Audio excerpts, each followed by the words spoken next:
Thanks.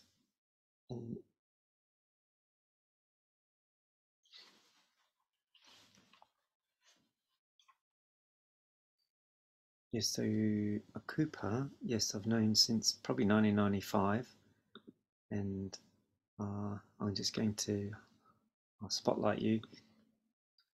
Great, there you are, in all your glory. And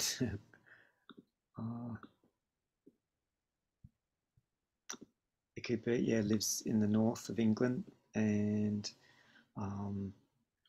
you've been running a tea house for about 11 years with Yoshi in Newcastle, selling tea and, look, from what I saw, lovely pastries and desserts, sweets, and porcelain cups and tea paraphernalia. Fantastic. And single-handedly, I'm told, has run a Buddhist centre there nearly single-handedly for years in Newcastle. And Akuppa is also an author. He's written a book on ecology and Buddhism. Is that right? I believe, yeah. Called Saving the Earth, a Buddhist View. And you used to be a Labour Party councillor in Newcastle as well. So I think when I first met Akuppa, he was a politician. He's still a politician. And working through that, working that out in relation to his practice of Buddhism as well. So he's a very lovely man, and it was so lovely to see him and Yoshi standing out the front on the sunny Saturday just gone, and really pleased to have sat next to you as well in the Mitra ceremony. So great you could make it, and great you could come tonight, and Yoshi. So welcome, Akuppa. Well, thank you, Aryapola. I mean, it's lovely to be here. It's just so lovely to be. It was on Saturday as well. It felt like a Mitra ceremonies are always such just sort of joyous occasions, and obviously very significant for you, Susanna. But it felt very significant for Triratna and Japan as well. So I had that added layer. It was a real privilege to be there. And it's lovely to give a bit of a hand to you, Aryapala, in this venture that is Triratna Tokyo. And it feels a bit strange to be talking about Buddhism in Japan, of all places, with such a long sort of history. I don't know if you know, in English, there's a phrase, taking coals to Newcastle, which means taking something to a place where there's already a lot of something. So Newcastle is well known for its coal. It's one of the big sort of coal producing areas. So we have this phrase, taking coals to Newcastle, and I feel like I'm doing that slightly here. But yeah, that's fine. So Aryapala asked me to talk a little bit about the Buddha, in particular the Buddha as a human being, the actual historical figure of the Buddha who lived in the Ganges Valley 2,500 years ago. So in a way, the Buddha has a sort of multi-level significance for Buddhists. You know, we're probably all familiar with the image of the Buddha, either pictures of the Buddha, and there's all these sort of statues of the Buddha. So the Buddha's a sort of icon. He in that way, he means something. To look at a Buddha is to see what it's telling you is that enlightenment is possible in human form. Because, you know, Buddhas are human, but they've also got, they convey these sort of qualities of the awakened, of the enlightened mind. So the Buddha is a kind of icon. The Buddha is a teacher. So all the teachings of all the schools of Buddhism that have arisen over the last couple of thousand years all go back to that one man, the Buddha, Siddhartha Gautama. The Buddha is also significant as the founder of the great worldwide community of Buddhism, of Buddhists. It's a reflection that I always really like bringing to mind, is that we've all got a kind of line of connection going back to the Buddha, person to person to person to person to person, going back 2,500 years, all those generations. It's a sort of stream of contact, a stream of friendship that is still alive in the world. So that community that was started by the Buddha, it didn't stop and start again. It's actually the same community that we are part of here in 2023. And some people also, there's the significance of the Buddha as a sort of cosmic principle. So, the qualities of compassion, wisdom, of interconnectedness in consciousness. You could say the Buddha represents that. There's something very fundamental about the nature of the universe and the nature of mind, and connectedness and compassion being part of that. So the Buddha represents that as well. But the Buddha was also a human being. So a few years ago, I was lucky enough to go to Bodh Gaya in India. We had our order convention there. Must have been a couple of years pre-COVID. So Bodh Gaya is the site in India, you probably all know, where the Buddha gained enlightenment. That was the site of his awakening, and it's a big pilgrimage site. And it was the first time I'd been there, and there was just something really affecting about walking on the ground where he walked. Being in that grove of trees, where you know that 2,500 years ago there was a human being, a flesh and blood human being, who was the Buddha, who sat under this tree, who spent some time after his awakening sort of absorbing the experience in that place.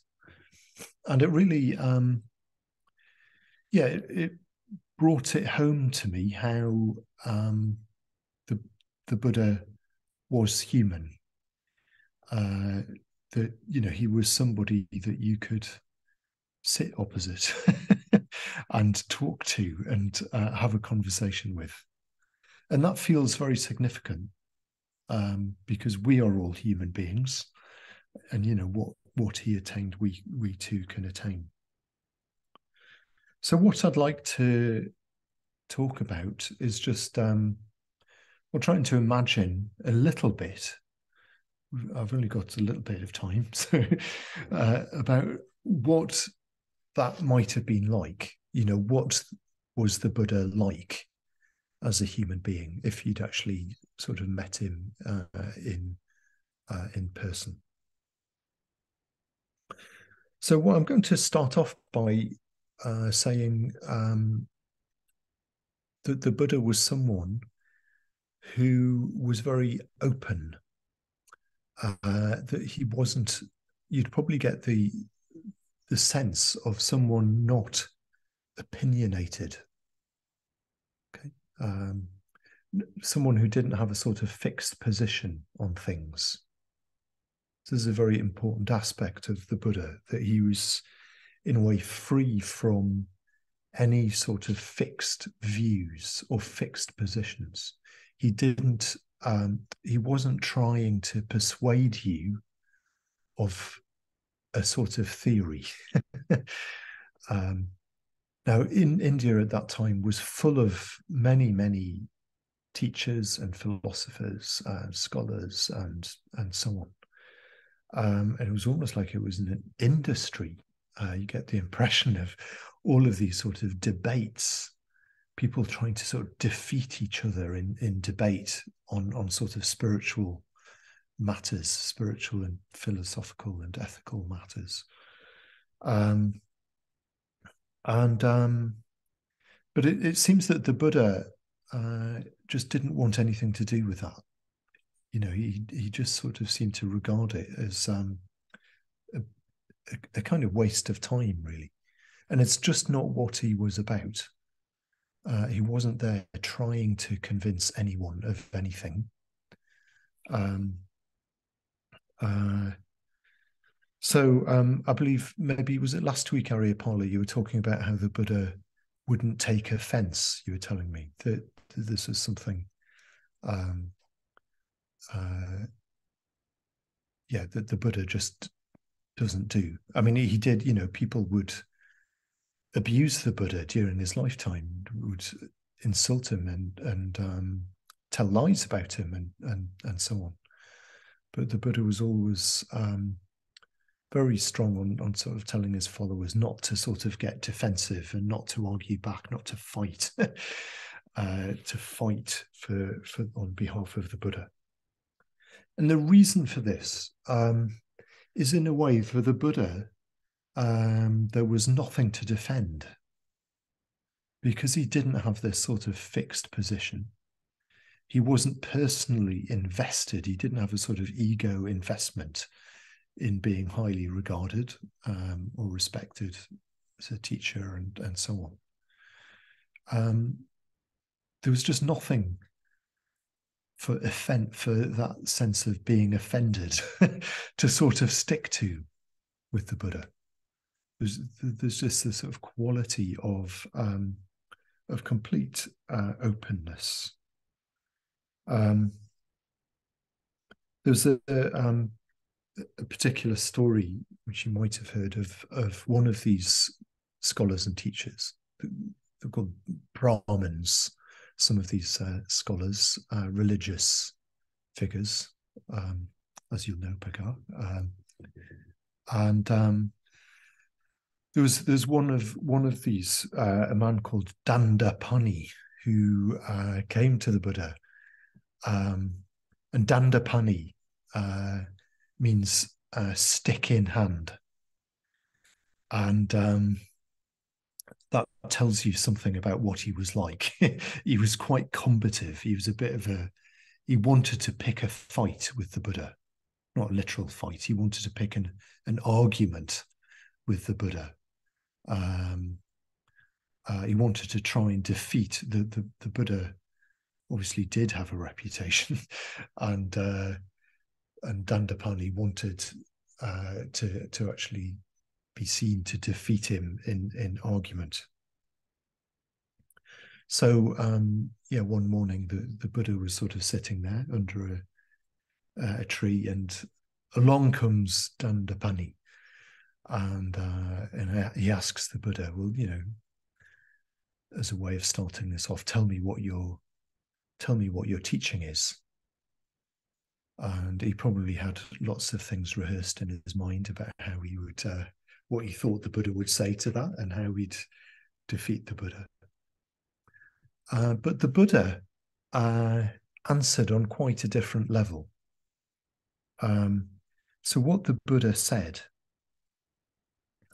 he said, "Friend," which is quite an interesting start to the sentence. "Friend," he said to Dandapani, "I assert and proclaim my teaching in a way that does not quarrel with anyone in the world." So it's like he'd seen straight away what Dandapani was up to. He wanted to pick a quarrel. And so he just said, well, this is what my teaching is. It's not about picking quarrels. You know, he's not about picking quarrels. And that completely confused Dandapani. It's the one thing that the Buddha could have said that Dandapani didn't have a clever answer to. And it said that Dandapani just sort of shook his head and he furrowed his brow in 3 places and sort of walked off, defeated. And what the Buddha said was very significant. He said that he's not come to sort of divide people. If you've got a fixed position, and if you're trying to sort of hold one position against another and so on, then in a way you're dividing people. But that's not what the Buddha was. It's not what the Buddha was here to do. And you could say, you know, a lot of the sort of trouble and conflict in the world comes from these sort of fixed positions. You know, I'm one religion, you're another religion, or I'm one nationality, you're another nationality. I'm of this political persuasion and you're of that political persuasion. And all of the, if you think about it, you know, just all of the sort of strife, all the wars in the world come from this habit that we've got of taking a position, one position or another.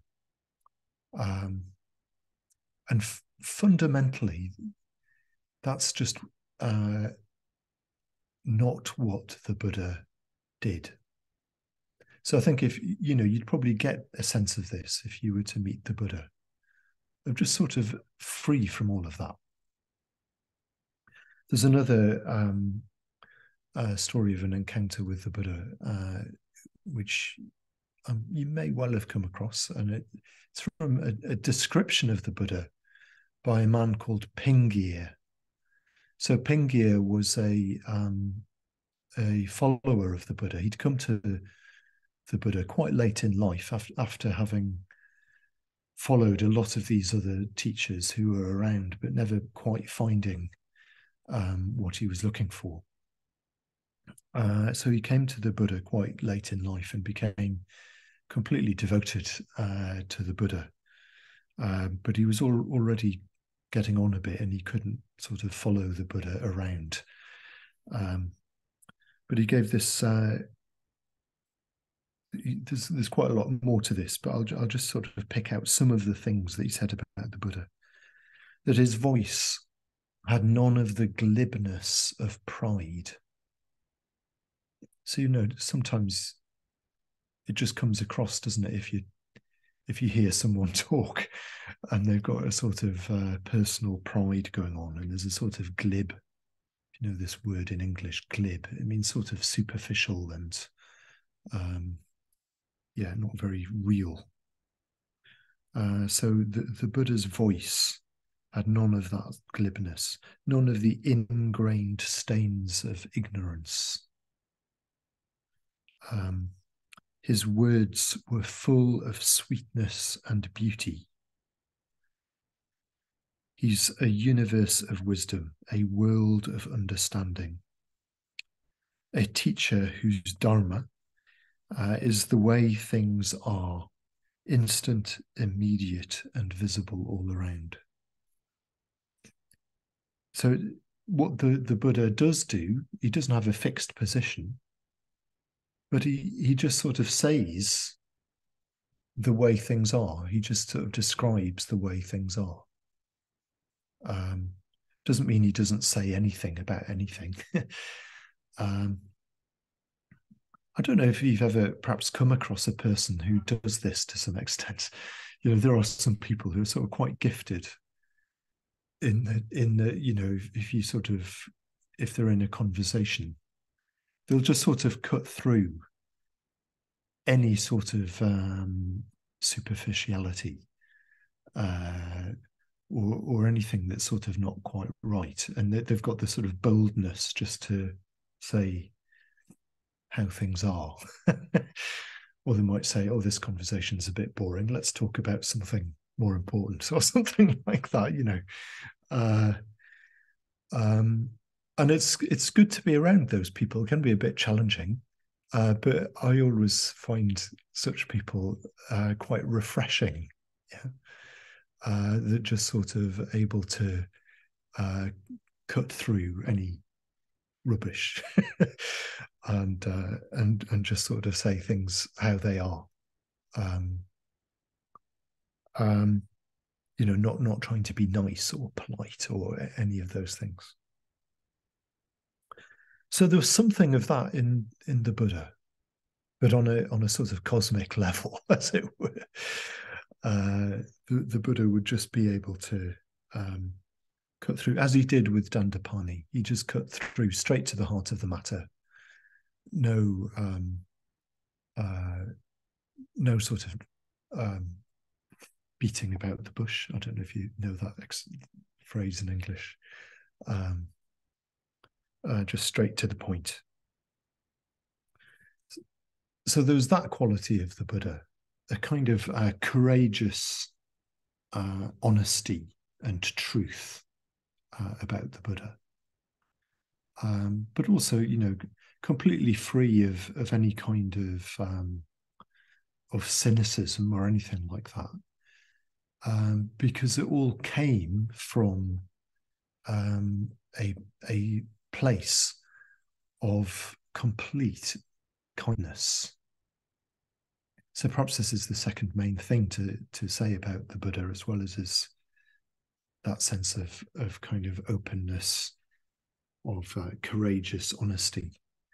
That if you were in the presence of the Buddha, you would feel, you would experience incredible kindness.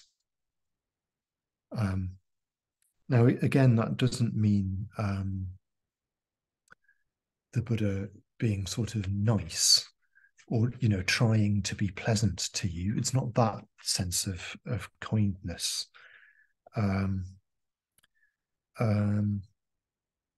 So, as well as the ones I've mentioned, the Pali Canon, the early accounts of the Buddha's life, these are full of the stories, a bit like that one of Dandapani, of the Buddha meeting other people, all sorts of other people. And I've always found, I feel that's personally my main connection with the Buddha is hearing those stories, because I know some people really connect to pictures of the Buddha, different forms of the Buddha, or to the Buddha's teachings and so on. But I've always found it's something about those stories that really give a sense of who the Buddha was. He really sort of shines through. And what shines through every single encounter that the Buddha had was this sense of kindness, a sense of seeing what the other person needed, seeing what they needed in order to free themselves from their own kind of self-limiting habits. We all have habits that we do, ways in which we sort of limit ourselves, in which we sort of bring suffering to ourselves. And it seems the Buddha was just very sensitive to that, whoever came to him. He would sort of sense where they were at, as he did with Dandapani. And in that friendly way, I love it that he called Dandapani friend. He didn't polarize and sort of say, oh, you're an enemy. He appealed to a sense of friendship with him. Didn't, unfortunately, Dandapani didn't respond, but the Buddha did offer that. And the Buddha would always try and offer a way out. He would always point to whatever it was that person needed to do, to be free from that sort of self-inflicted suffering, if they were willing to take it, which is always our choice. It's always the other person's choice.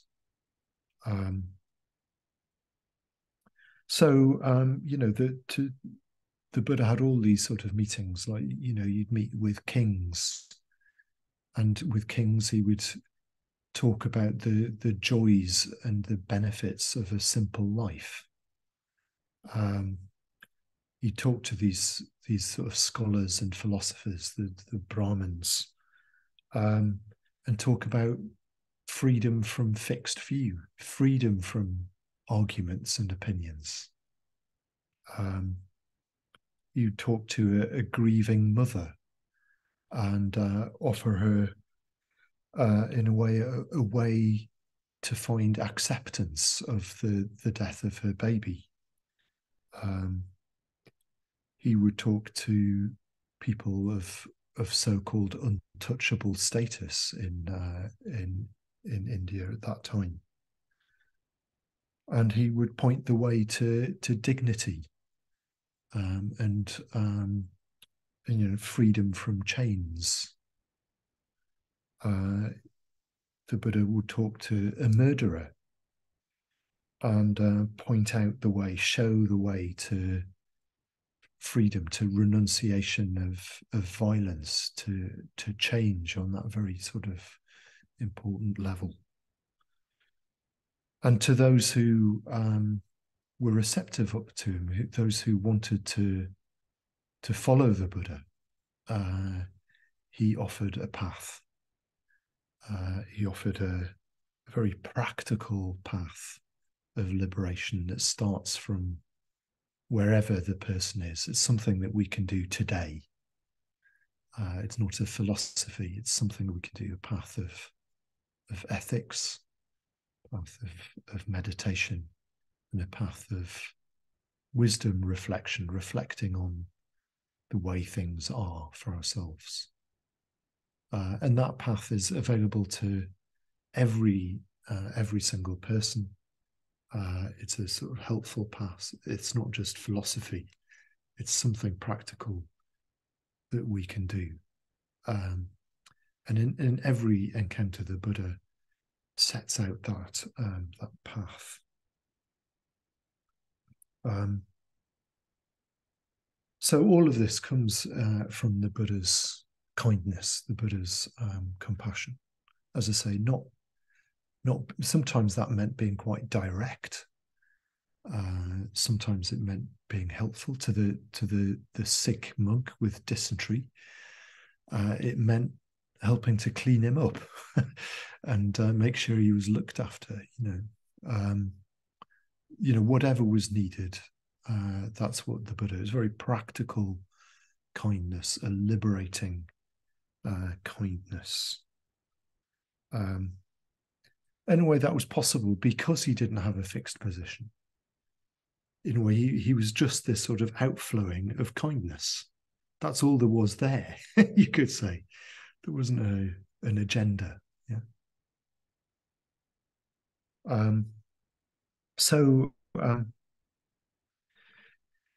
We might not, it might not be possible to go back in time and actually meet the historical Buddha, but I think through all of these stories, and I've only just talked about very, very few of them, but you do get, it is possible for us to gain a sense of what he was like as a person, what it might have been like to be in his presence. And for me, the more I've done that over the years and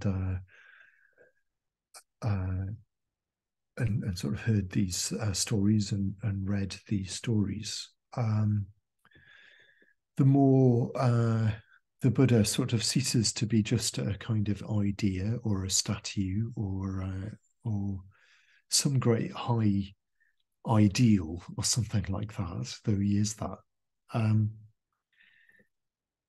The more he has become, in a way, like a a human presence.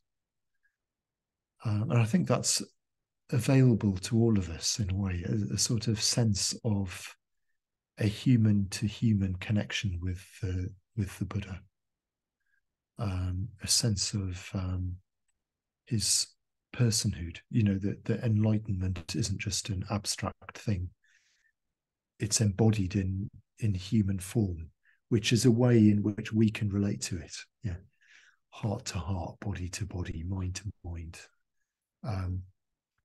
So you can find that the Buddha becomes that sort of presence in one's life. One can sort of develop a sort of human connection with the Buddha, which is